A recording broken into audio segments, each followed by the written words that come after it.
नमस्कार, दीपा's किचनमध्ये आज आपण अगदी पारंपरिक पद्धतीने ओल्या काजूची चमचमीत अशी भाजी बनवणार आहोत। यासाठी मी स्पेशल असं वाटण सुद्धा बनवलेलं आहे, त्यामुळे भाजी अगदी चविष्ट अशी बनली जाते। चला तर मग आपण वेळ न घालवता रेसिपीला सुरुवात करूयात। इथे मी ओल्या काजूची भाजी बनवण्यासाठी जे काजूचे गर होते ते असे अर्धे अर्धे पाकळ्यामध्ये करून घेतलेले आहेत। आता आपल्याला याची साल काढून घ्यायची आहे। त्यासाठी एका कढईमध्ये मी पाणी उकळायला ठेवलेलं आहे। तर उकळत्या पाण्यामध्ये हे आपण ओले काजू घालायचे आहेत आणि एक 5 ते 7 मिनिटाकरता त्याला आपण असंच उकळून घेऊयात। त्यासाठी यामध्ये थोडंसं मी मीठ सुद्धा घातलेलं आहे, त्यामुळे याला चव सुद्धा छान येते आणि याची जी साल असते ती अगदी लवकर अशी निघाली जाते। तर इथे तुम्ही बघू शकता एक 5 ते 7 मिनिटानंतर इथे पाण्याचा रंग बदललेला आहे, म्हणजे या काजूला जो चीक असतो तो अगदी व्यवस्थित असा निघाला गेलेला आहे आणि याची साल जी आहे ती अगदी मोकळी अशी व्हायला सुरुवात झालेली आहे। आता आपण गॅस बंद करायचा आहे। इथे मी तुम्हाला दाखवते याची साल अलगद निघेल अशी झालेली आहे।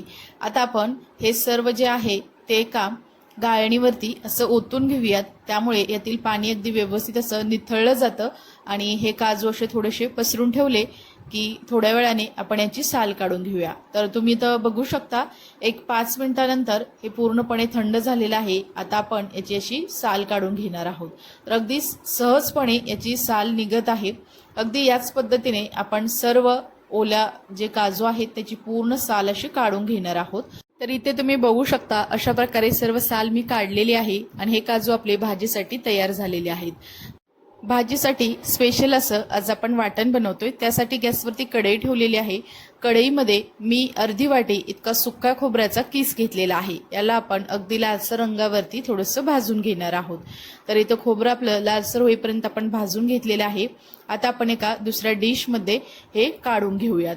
तर सुक्या खोबऱ्याऐवजी तुम्ही ते ओला नारळाचा किस सुद्धा वापरू शकता। अगदी त्याच कढईमध्ये मी अगदी अर्धा चमचा इतकं तेल घातलेलं आहे आणि त्यामध्ये आपण एक मोठ्या आकाराचा कांदा उभा असा चिरून घेतलेला आहे, तो कांदा घालायचा आहे। तर कांदा सुद्धा आपण अगदी लालसर रंगावरती याला परतून घेणार आहोत।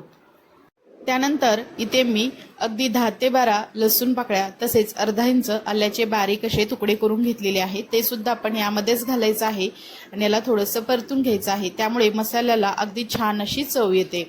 तसेच इथे मी मुठभर इतकी कोथिंबीर सुद्धा स्वच्छ अशी धुवून घेतलेली आहे, ती कोथिंबीर सुद्धा घातलेली आहे। इथे कांद्यासोबत अशीच थोडीशी कोथिंबीर सुद्धा भाजून घेतली तर याचं वाटण अगदी छान असं बनलं जातं, त्यामुळे भाजीला एकदम मस्त अशी चव येते। तर इथे हे आपलं कांदा कोथिंबीर आणि लसूण आलं भाजून झालेलं आहे, याला दुसऱ्या डिशमध्ये आपण काढून घेणार आहोत। तर इथे मी खोबरं भाजून घेतलेलं तसेच हे जे बाकीचे जिन्नस भाजून घेतलेले आहेत ते असंच आपण थंड करून घेऊयात। त्यानंतर याला एका मिक्सरच्या भांड्यामध्ये घेऊन अगदी थोडंसंच पाणी घालून याला आपण मस्त अशी फाईन अशी पेस्ट बनवून घेणार आहोत। तर तुम्ही इथं बघू शकता मी याला मिक्सरमध्ये चांगलं असं बारीक करून घेतलेलं आहे आणि एका दुसऱ्या डिशमध्ये काढून सुद्धा घेतलेला आहे। त्यानंतर एक मोठ्या आकाराचा टोमॅटो तो सुद्धा असा बारीक चिरून मी याला मिक्सरमध्ये त्याची फाईन अशी प्युरी बनवून घेतलेली आहे, म्हणजे ते आपले दोन्ही वाटण तयार आहेत। आता आपण भाजीला फोडणी देणार आहोत। त्यासाठी गॅसवरती मी कढई ठेवलेली आहे। कढईमध्ये साधारणतः 2 ते 3 चमचे इतकं तेल घालायचं आहे। तेल अगदी व्यवस्थित असं गरम झालं की त्यामध्ये अगदी बारीक असा चिरून घेतलेला मी ते कांदा घातलेला आहे। तर हा कांदा आपण अगदी लालसर रंगावरती याला परतून घेणार आहोत। तर तुम्ही ते बघू शकता कांदा अगदी मस्त असा फ्राय झालेला आहे। आता आपण यामध्ये तयार करून घेतलेली टोमॅटोची प्युरी घालायची आहे। तर याऐवजी तुम्ही ते अगदी बारीक असं चिरून टोमॅटो सुद्धा घालू शकता। तर आता इथे तुम्ही बघू शकता टोमॅटो प्युरी सुद्धा आपण अगदी व्यवस्थित अशी तेलामध्ये याला परतून घ्यायचं आहे।